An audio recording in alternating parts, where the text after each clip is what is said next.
Gubernur Jawa Barat, Deddy Mulyadi, menyampaikan sambutannya dalam acara Musrenbang Provinsi Jawa Barat di Cirebon pada 7 Mei 2025. Dalam sambutannya tersebut, Deddy Mulyadi mengatakan bahwa proses konsultasi yang terlalu panjang akan memperlambat aksi perbaikan di lapangan.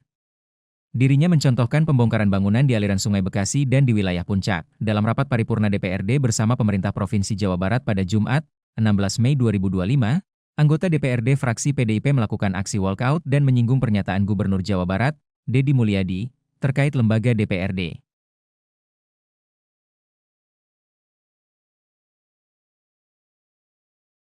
Bapak Ibu yang saya hormati, yang hari ini kita bersama-sama berkumpul untuk menapakur diri dalam sebuah rencana kepentingan jangka panjang tentang bagaimana wujud Indonesia masa depan, wujud Jawa Barat masa depan, dan wujud seluruh kabupaten kota masa depan, dan seluruh kelurahan dan desa masa depan yang dipimpin oleh para kubu dan para lurah.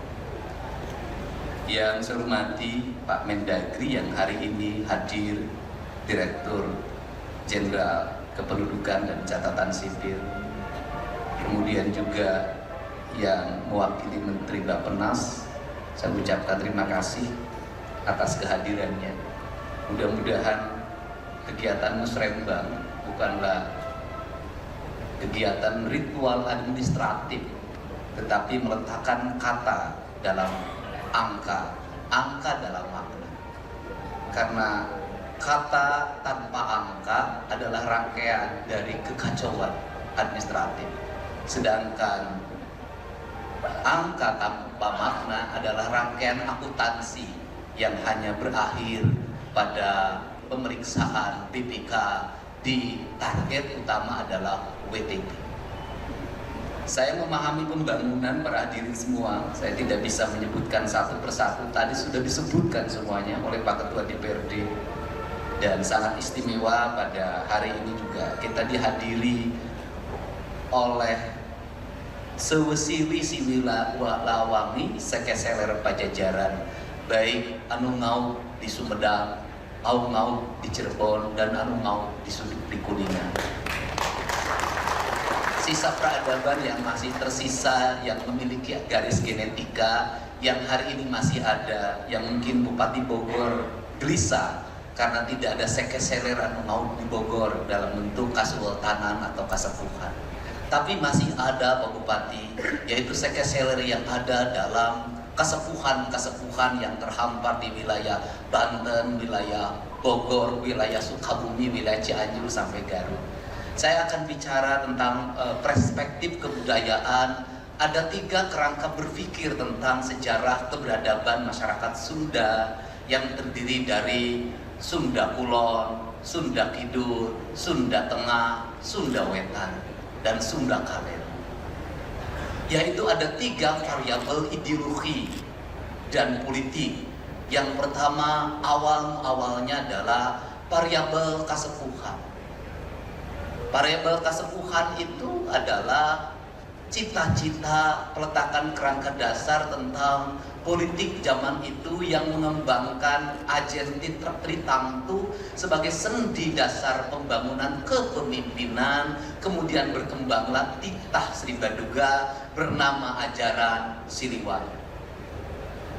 Ajaran Siliwangi itu sesungguhnya ajaran yang memadukan tentang manusia Indonesia seutuhnya, insan kamil dalam kaidah Islam, rawayan jati dalam kaidah Sunda, bahwa manusia Siliwangi itu adalah manusia yang bersatu dengan tanahnya, manusia yang bersatu dengan airnya, manusia yang bersatu dengan udaranya, manusia bersatu dengan panas mataharinya. Kebersatuan itu naik pada tingkatan yang kedua, yaitu persenyawaan.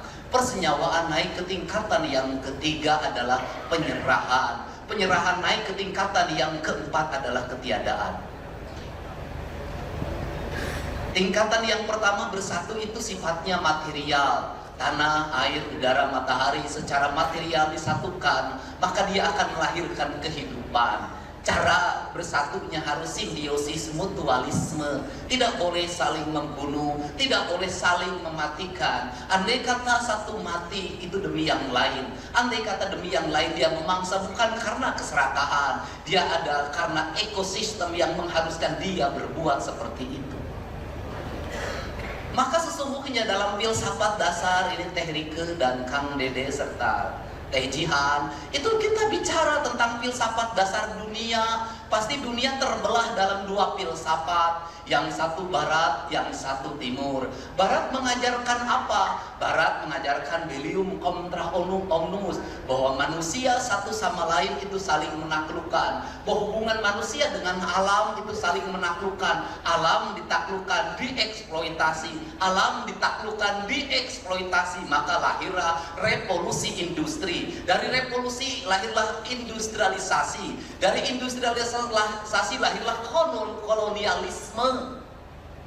Dari kolonialisme lahirlah kemerdekaan. Dari kemerdekaan lahir lagi revolusi industri kedua. Lahir ke revolusi kedua kapitalisasi yang berbungkus kesejahteraan. Dengan model pendekatan orang kaya boleh terus kaya, tapi syaratnya dia harus bayar pajak yang tinggi. Negara memungut pajaknya. Pajaknya dikontrol oleh demokrasi dengan trias politika. Trias politika membagi kekuasaan antara legislatif, eksekutif, dan yudikatif. Tujuannya adalah kemakmuran.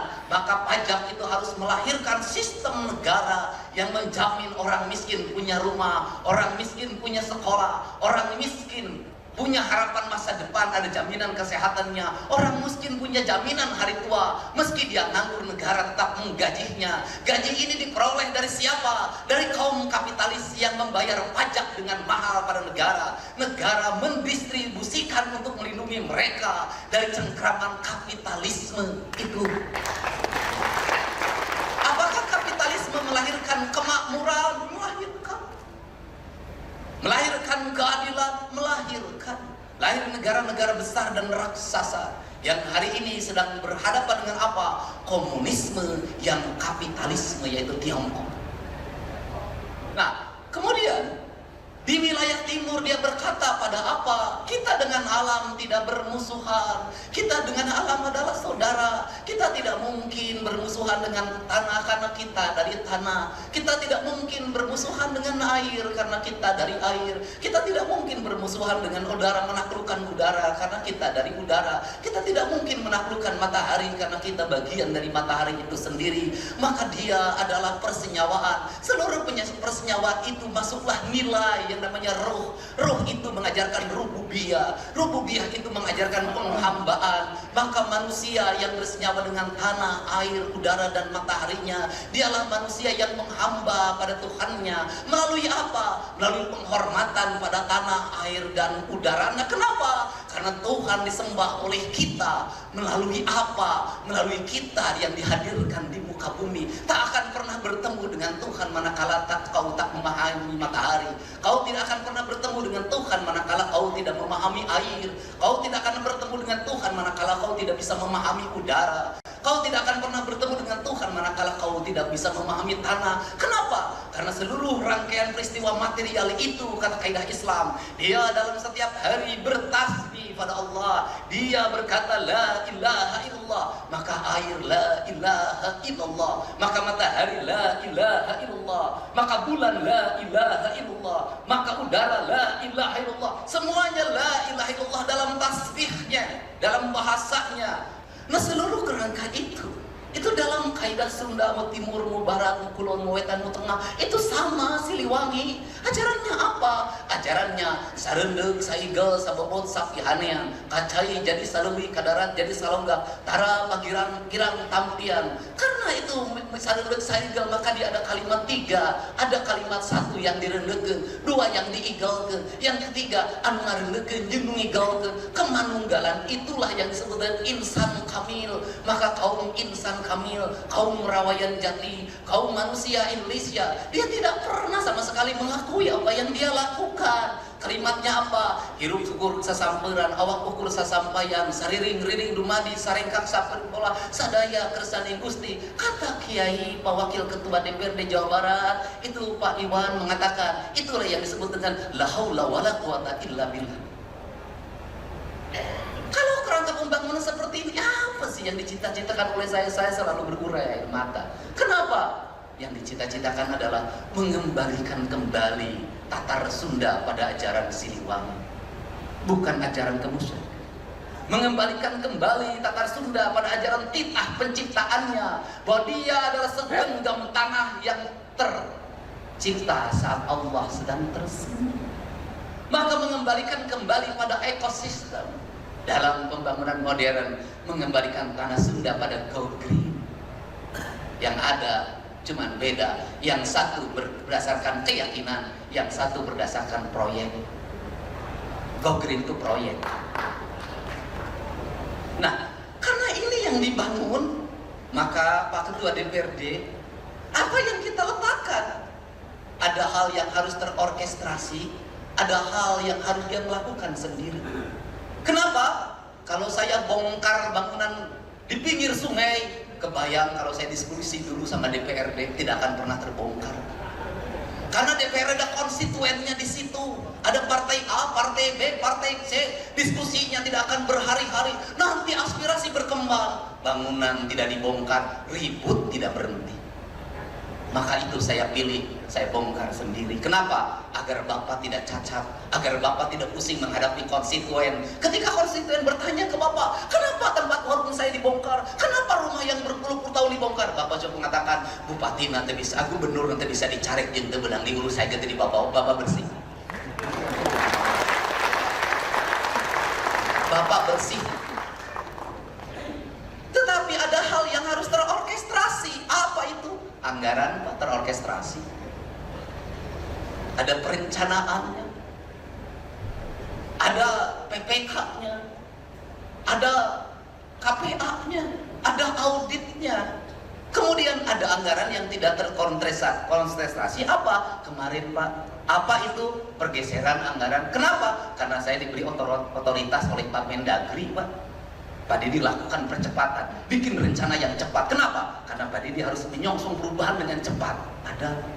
Tetapi nanti ada lagi yang dibicarakan secara bersama. Ada Pak, nanti perubahan anggaran Pak. Nanti APBD tahun 2006 Pak, itu akan saya lakukan lagi Pak. Kenapa? Karena kalau saya bergerak, saya tidak pernah berpikir anggaran Pak. Yang penting harus berjalan, yang penting harus terlaksana. Duit mah nuturkeun, rezeki mah nuturkeun. Karena saya punya keyakinan, memimpin tidak harus selalu ada duit.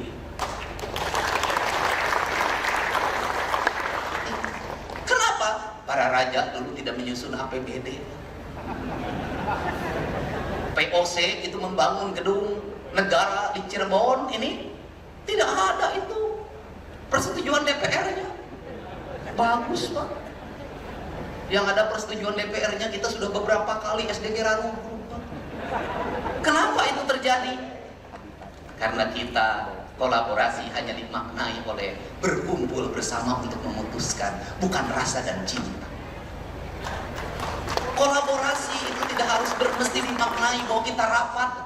Kolaborasi harus tidak dimaknai bahwa kita ini berkumpul membahas pleno 1, pleno 2, pleno 3. Kolaborasi adalah ketika ada tindakan darurat untuk kemanusiaan, untuk keadilan, untuk rakyat, maka semua berkolaborasi dengan apa? Minimal mendoakan, atau minimal diam. Atau kalau mau ngomong, silahkan ngomong sepuas hati Anda. Kenapa? Itu perlu pemerintah perlu otokritik. Saya selama ini dikritik tidak pernah habis.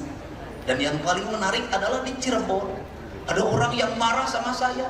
Jalan di Cirebon goreng, gubernurna lain bapak aing tapi bapak terek.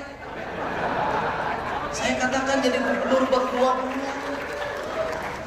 Terus ketika dicek jalannya jalan kabupaten, kunaon jalan kabupaten ngama ka aing ari sia. Kunaon teu ngama kabupaten. Kan menjadi aneh. Kenapa? Otokritik boleh, tapi harus logis. Perbanyaklah kritik pada saya. Pada apa? Gubernur banyak menghamur-hamurkan uang. Gubernur banyak jalan-jalan ke luar negeri. Gubernur lebih banyak menghabiskan kegiatan di Jakarta, di mana-mana. Gubernur tidak ngurus yang sakit, gubernur tidak ngurus sungai yang kotor, gubernur tidak ngurus tawuran, gubernur tidak ngurus anak mabok, gubernur tidak ngurus anak yang setiap hari minum minuman keras, gubernur tidak ngurus anak yang tidurnya rata-rata jam 4 karena setiap malam nonton game online Mobile Legend. Kritik pada saya, gubernur gawe, duitnya dihamur-hamurkan, anggarannya habis untuk bajunya sendiri, perjalanan dinasnya sendiri, nginep di hotel, dari hotel ke hotel. Kritik saya, bukan dibalik. Ketika gubernurnya jalan-jalan ke luar negeri terus, duitnya dihabisin tidak jelas, itu pernah dikritik. Ayo digawe dikritik. Kenapa saya keras menghadapi? Karena tidak objektif, Pak. Anggaran saya sudah diturunkan, apapun saya iritkan, mobil saya cukup 3, bensin kadang bayar sendiri. Kenapa? Saya ingin berbuat yang terbaik pada rakyat Jawa Barat, bukan sekedar politik. Ini cita-cita saya sejak lahir. Sebagai sewisi-wisi bagi seket-seler Pajajaran, aing hayang ninggali Sunda nanjir di lembur masyarakat.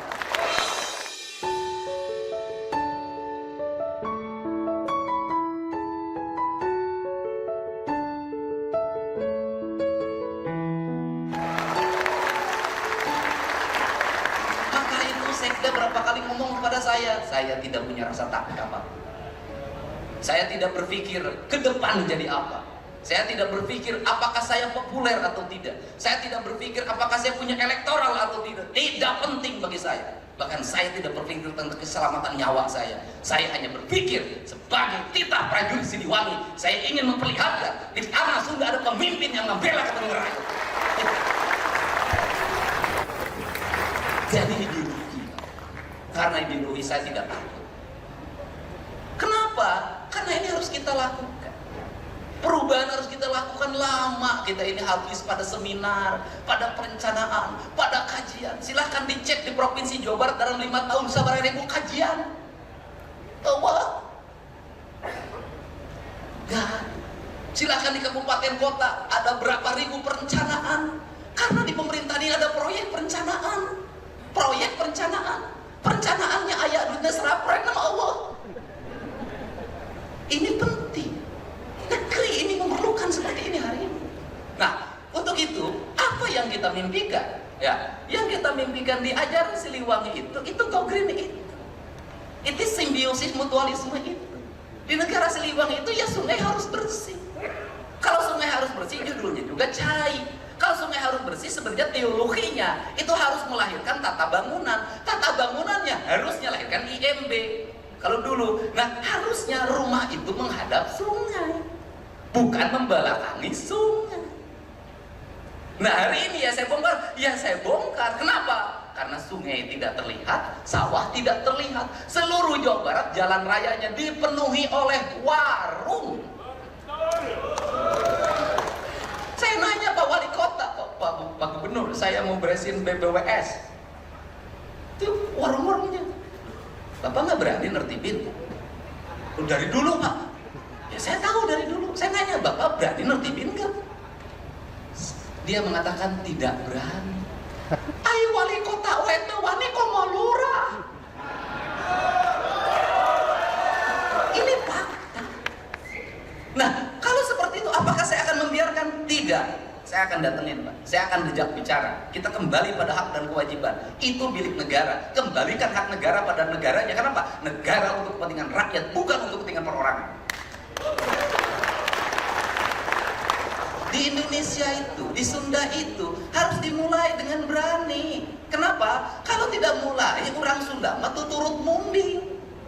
Orang Cirebon juga sama, ada Sunda keneh. Cuma ada 3 variabel kebudayaan di Cirebon. Ada Sunda Cirebon, ada Sunda asalnya dari Priangan, kemudian ada Jawanya, Jawa Cirebonan yang dipengaruhi oleh kebudayaan dari Jawa Tengah. Saya paham itu. Nah, kenapa turut munding? Loh, orang Sunda itu kalau sudah dimulai deg beres, Pak. Nanti juga ngomong kabeh, jek aing. Nanti ada teman kita yang sahabat kita nanti ngomong, tante kebetulan aing, wanian, diajar silatnya di aing. Orang Sunda. Kemudian orang Sunda tuh begitu karakternya, tuh turut muning nanti rame, dan itu bisa. Dan hari ini ketika mulai, siapa yang melakukan pembelaan terhadap kebijakan Provinsi Jawa Barat, kebijakan kabupaten kota yang beribadah rakyat? Rakyat, Pak. Melakukan pembelaannya pada apa? Dengan memberikan komentar dukungan melalui jejaring sosial. Dan itu demokrasi terbuka, Pak. Dan itu partisipasi publik. Siapa yang melawan arus media sosial, yang itu mendukung kebijakan pembangunan, sesungguhnya dia sedang berhadapan dengan rakyat yang memilihnya sendiri. Nah, kalau seperti itu kita harus merangkap pada apa? Pada nilai, value. Pembangunannya bagaimana? Dimulai dari reboisasi hutan. Kenapa? Sumber mata air. Kenapa? Ini masa depan, Pak. Kenapa? Gak akan ada industri di Cirebon, gak akan ada industri di Indramayu, gak akan ada industri di Subang, gak akan ada di industri di Kerawang, gak akan ada industri di Bekasi, di Purwakarta, di Bogor, kalau hulu sungainya tidak diselamatkan. Kalau aliran Cimanuk, Tarum Timur, Tarum Barat, dan seluruh aliran sungai di Jawa Barat yang bermuara pada gunung-gunung yang ada di Kuningan, Kabupaten Bandung, Kabupaten Garut, Kabupaten Cianjur, Kabupaten Bogor tidak tertata, tidak terjaga, termasuk Kabupaten Majalengka. Kenapa? Kehancuran di gunung akan berdampak pada kehancuran di wilayah lembah pendataran. Maka konsepnya gunung kudu awian, lekop kudu balongan, lembah kudu sawan. Itu konsep tritangtunya Tatar Sunda, ajaran Karuhun yang mengajarkan tentang bagaimana Tatar Sunda dibangun dalam kerangka itu. Siapa yang menerjemahkan sistem pembangunan Kanjeng Prabu? Walanda.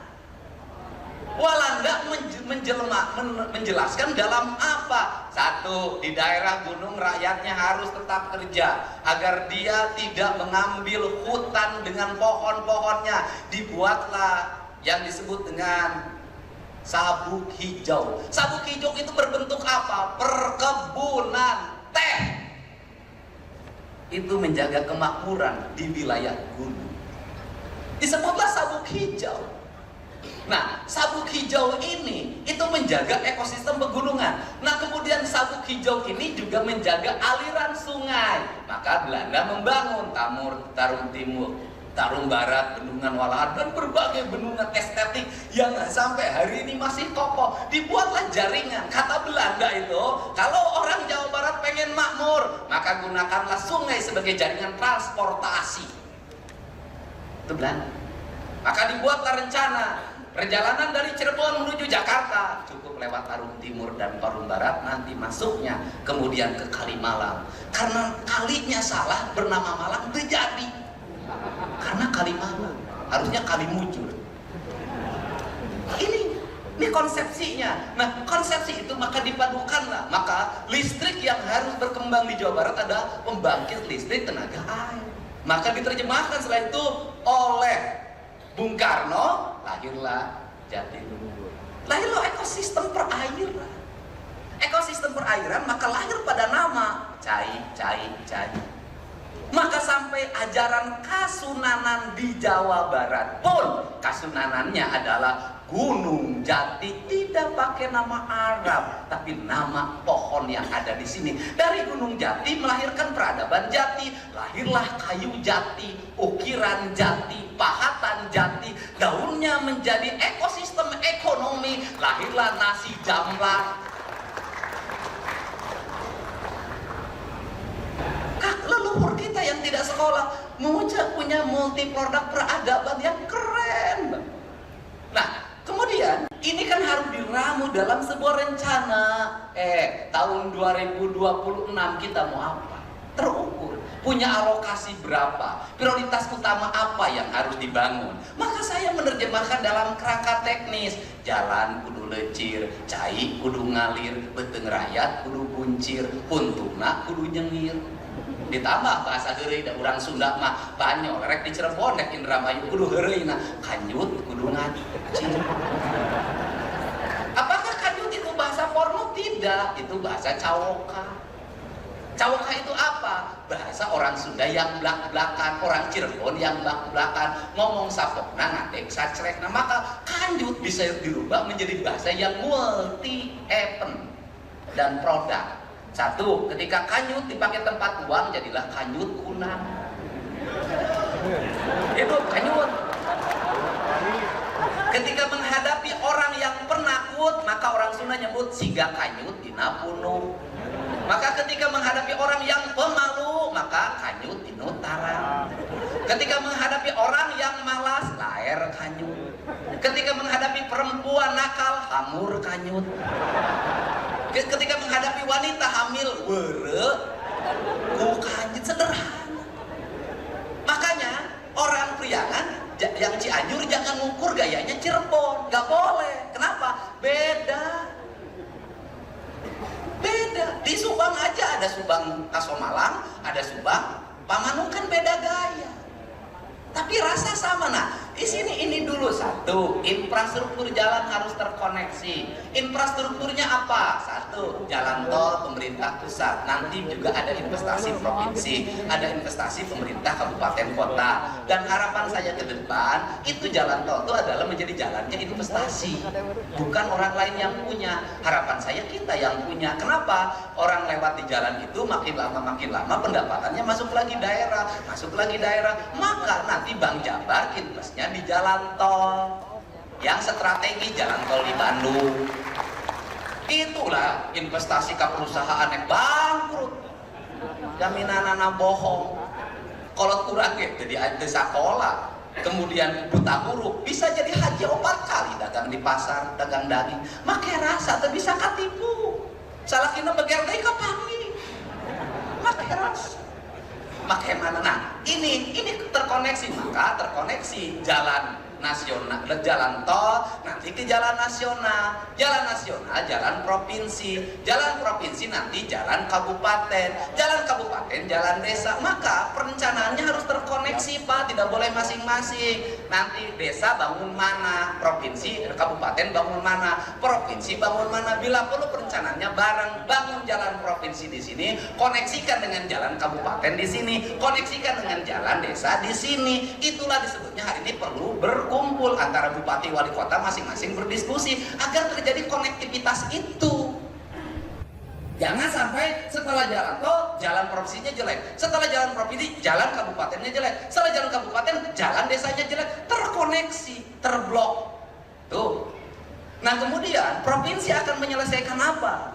Tahun 2027 jalan provinsi ditargetkan 100% selesai. Setelah itu apa dari provinsi? Kita akan mengintervensi jalan-jalan kabupaten. Kita akan mengintervensi jalan-jalan desa apabila kabupaten dan desanya fiskalnya rendah. Di mana itu? Wilayah gunung.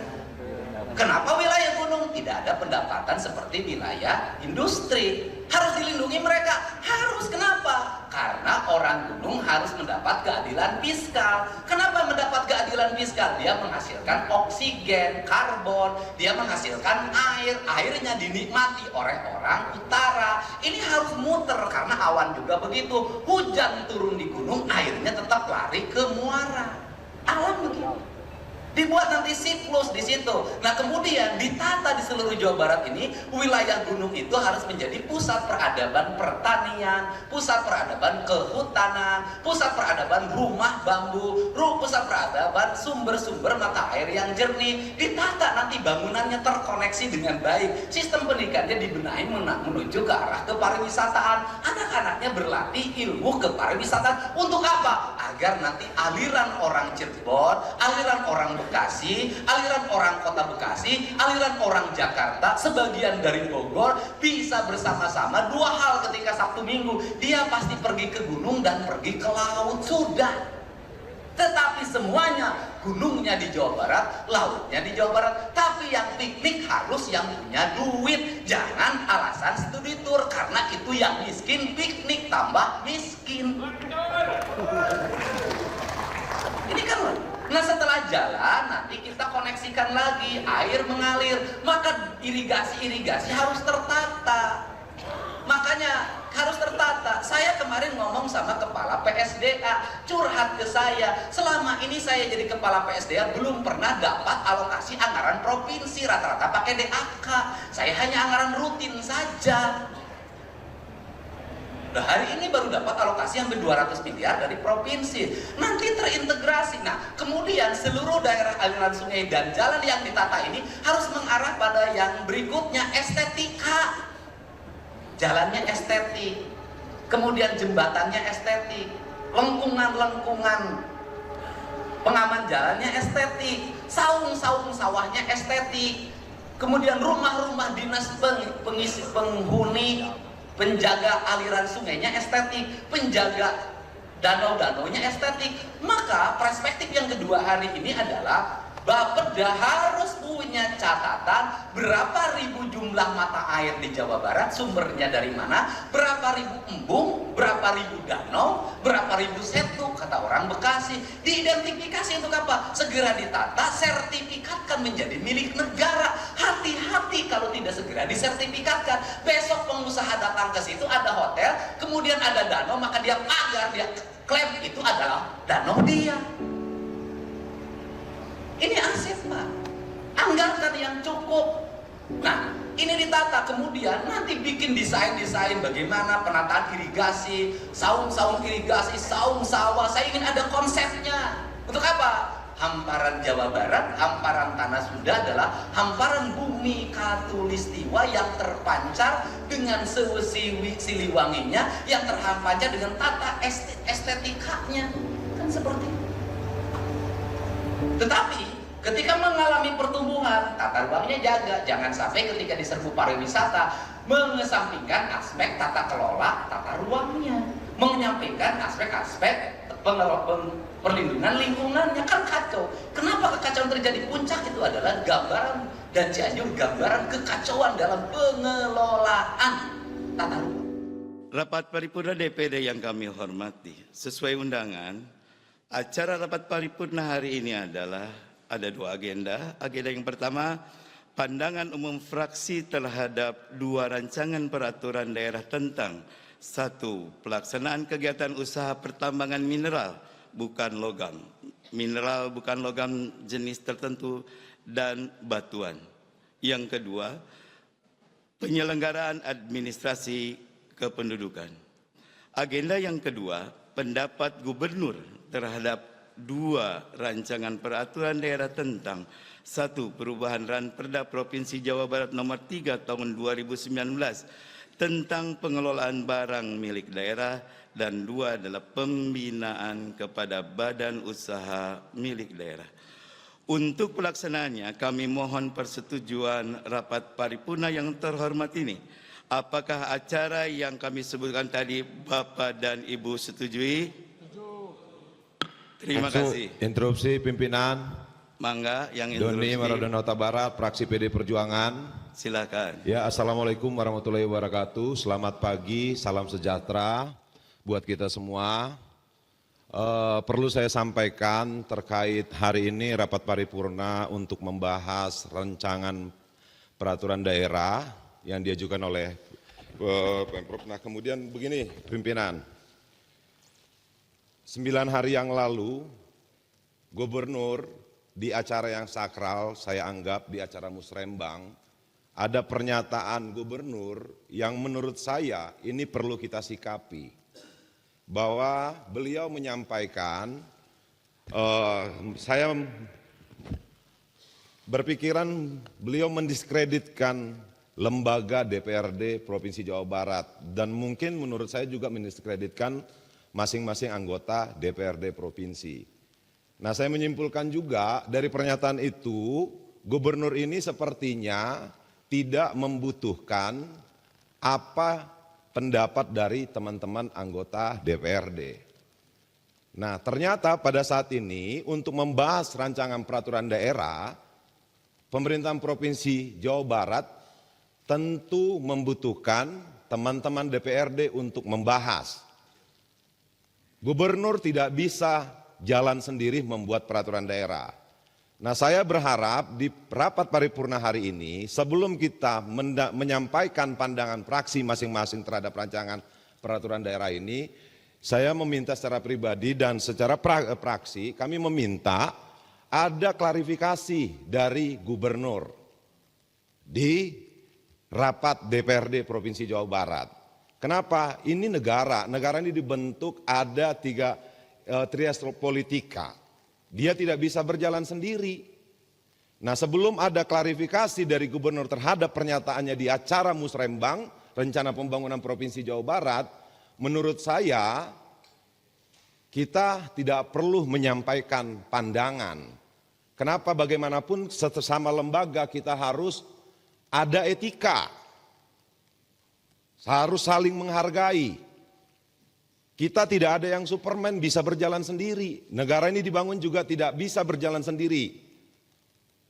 Nah, sebelum masuk kita menyampaikan pandangan, menurut saya pimpinan, saya berharap pimpinan bisa mengomunikasikan bahwa Pak Gubernur harus mau mengklarifikasi terhadap pernyataannya di acara Musrembang tanggal 7 Mei yang lalu. 9 hari ini saya menghitung hari dari tanggal 7 sampai hari ini sampai 16. DPRD tidak ada yang bersuara terhadap pernyataan itu.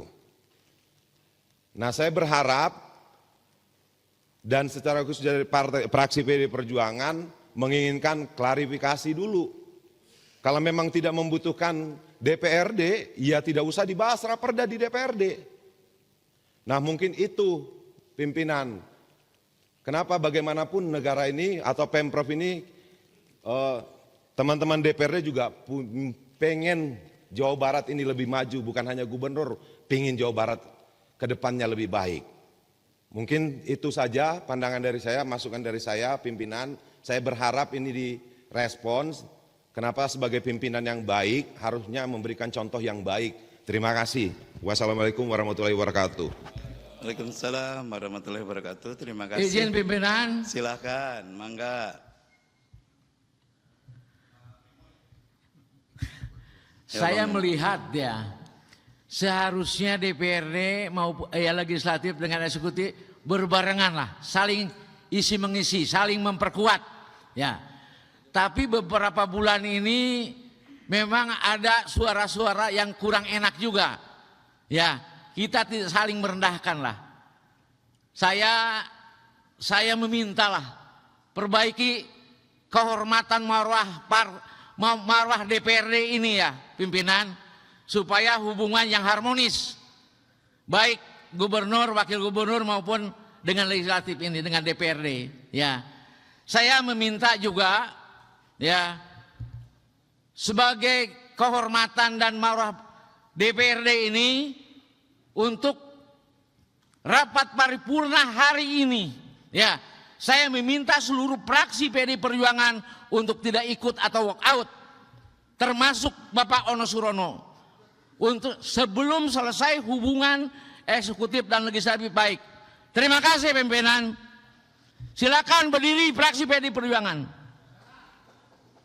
Saya minta tidak ikut rapat paripurna dan walk out. Atas instruksi dari Pak Memo, saya keluar. Keluar. Siap. Iya. Terima kasih. Terima kasih. Terima kasih. Terima kasih. Siap. Ya.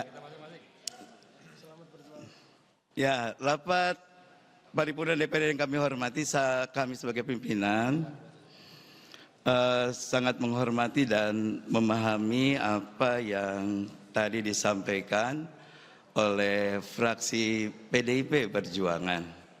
Dan insya Allah atas masukan dan keinginan tadi, kami pimpinan DPRD akan mengkonsolidasi dan juga menyampaikan usulan yang tadi untuk kita tindak lanjuti. Insya Allah. Kami menyadari bahwa kita semua harus saling memahami fungsi, kedudukan, dan nampaknya memang kita harus kembali duduk bersama dengan gubernur dan DPRD secara kelembagaan, hingga kita akan bisa menyamakan kembali kesepahaman kita dalam menjalankan tugas kita masing-masing. Pimpinan, masukan dari Pak Sugianto Nangola, pimpinan. Mangga Pak Sugianto. Terima kasih pimpinan. Saya pikir di sidang paripurna ini kita diwakili oleh wakil gubernur. Beliau merupakan gubernur sekarang ini yang hadir di sini. Barangkali beliau bisa menjelaskan apa tadi yang dipertanyakan. Jangan sampai hal yang seperti ini melebar kemana-mana, akhirnya membuat kita tidak kondusif. Saya pikir Pak Wakil bisa menjelaskan di sidang paripurna ini. Terima kasih. Pak Nangola, terima kasih atas Izin masukannya. pimpinan, Tio Saya Fitriani, pikir, fraksi Nasdem. sebentar. Karena tadi fokus pada gubernur, biarkan Pak Wakil Gubernur nanti menjelaskan, tapi bukan untuk yang itu. Kami pimpinan secara formal akan mengagendakan dan mengundang gubernur pada acara tertentu untuk menjelaskan yang tadi, supaya kita clear semuanya lebih nyaman. Sekarang kita fokus untuk melanjutkan. Jangan lupa subscribe ya.